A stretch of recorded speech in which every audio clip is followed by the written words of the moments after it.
It can be difficult to get dark in watercolor.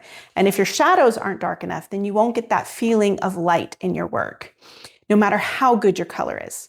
My name's Brienne, and I'm going to show you some tips on how to improve your shadows, and thus your light. In this scene from Zion, the entire painting depends on this large shadow shape. That is where the painting gets the feeling of light.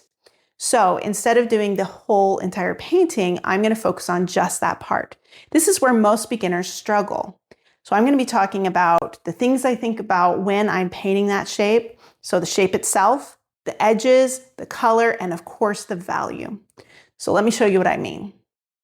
I'm just going to speed through the first stages of this painting to show you. Here is the first wash. Just notice how dark this seems. That's because you're comparing it to white paper. I'm going to let this dry. You can see it gets much lighter. I also then come in with a second wash. This is to create more texture and form within the light areas of the rock itself. This is not at all the shadow shape. We're going to let this second wash dry and then paint the shadow shape. So now that I'm getting into the shadow shape, I'm using these colors to create that. And I'm going to be adjusting the colors as I go. I have more pigment, less water. So this is going to be more of a middle value. If you know my tea to butter video, that is paint consistency of around coffee to milk, okay? And I'm going to be adjusting the color as I paint. Now, what I'm really just doing at this point is mapping out the shape. I'm not trying to get anything perfect. And this is actually going to be the lightest value of the shadow. So if we look at the reference photo, see that there's that lighter middle value, then there's darks within the shadow, and that I will do later. So for this first stage, I am just painting the overall outline of the shape, but I am going to be thinking of temperature. Why is this important?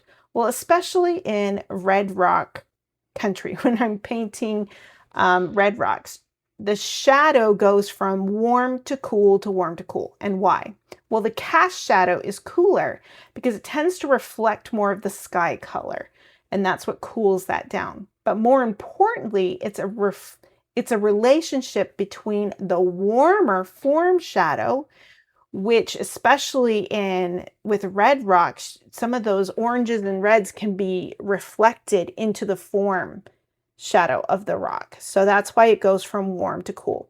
And this is something I've learned by, taking workshops, also just doing a lot of plein air painting out in Utah, which is where I'm from. So that being said, you can see how I'm going from warm to cooler shadow. And right now there's that big cast shadow.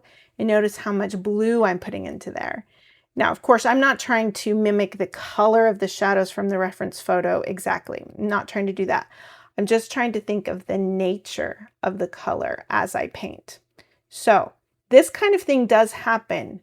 Cast shadows tend to be cooler, and form shadows, are warmer, but sometimes they're not as dramatic as this. But this is still something I think about when I'm painting any shadow. Okay, so as I'm continuing to paint this cast shadow, you can see how cool I've gotten. But again, more than anything, notice how as I mix and paint, I'm painting the shadow from right to left, and I'm not over mixing on the paper. I mix a lot on the palette, but then I just put a little more orange in, a little more red, a little more blue, a little more yellow, and then I paint, and I don't over mix on the paper. That's key because I don't want the shadow to become one monochromatic color, right? I do want it to be all this middle value, but I don't want it to be the same color. Okay. As I continue, there's this cast shadow onto that back mountain. And again, that's going to be cooler. So you can see how I've done that. Now I am thinking of the shape of the shadow at the bottom as well, because that's informing the lighter bushes, which are in front. Now I'm taking a clean, damp brush to soften some of the edges. You don't want to soften all the edges, but you want hard and soft edges. You want both with a shadow. Now notice that I'll bring in some other little shadow shapes that I see, but even within that smaller one, I have the warm form shadow with the cooler cast shadow. And with a lighter kind of coffee to tea consistency, I am going to bring in just more texture within the rock walls because there's crevices, little ledges. And so I'm just indicating that with a brush and softening the edges. Now, if we look at this shadow overall, you can see it's an interesting shape, but it's one value and it's too flat. If we look at the reference photo, you can see there's form in that shadow. There's darker spots. And when you see my final painting, this is where we're going to bring in those darks.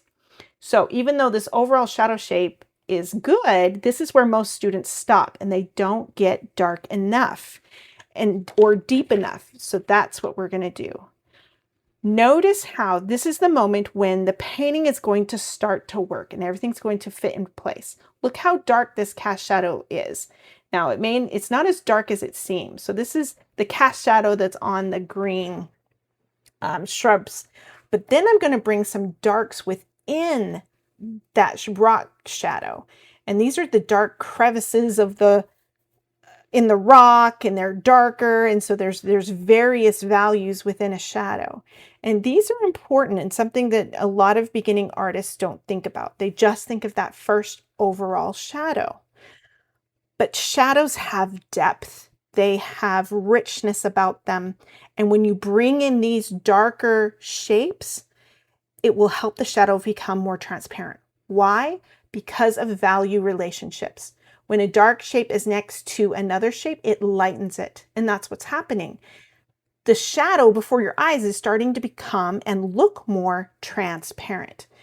And this is what brings more depth and interest to your shadow, as well as creating that illusion of light.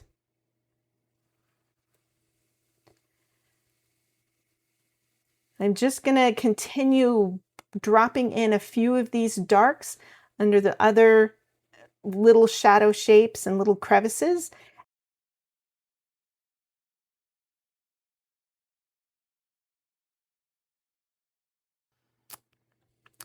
Remember, it's not just the value, but also the shape. So notice this little shadow shape that I'm bringing in.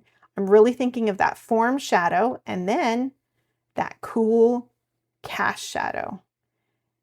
And you want to think of the shape of the shadow because that informs the terrain of the rock. This shadow is also strong and simple in design. It may be complicated in the way I was changing colors and all of that, but the shape itself is really simplified. I don't try to get too complicated into that. It's the little dark details afterwards that help to create more form.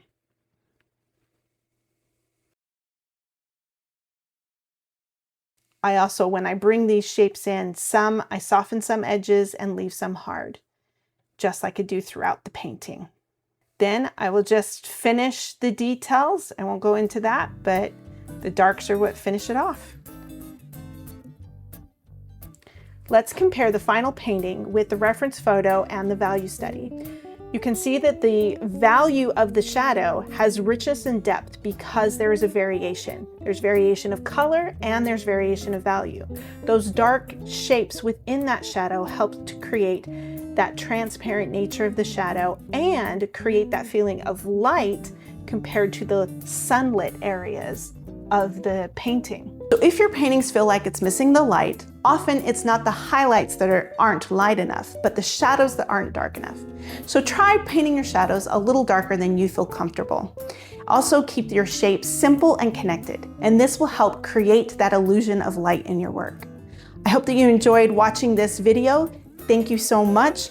If you would like to see the full demonstration video, you can visit my website at travelingcolorstudio.com.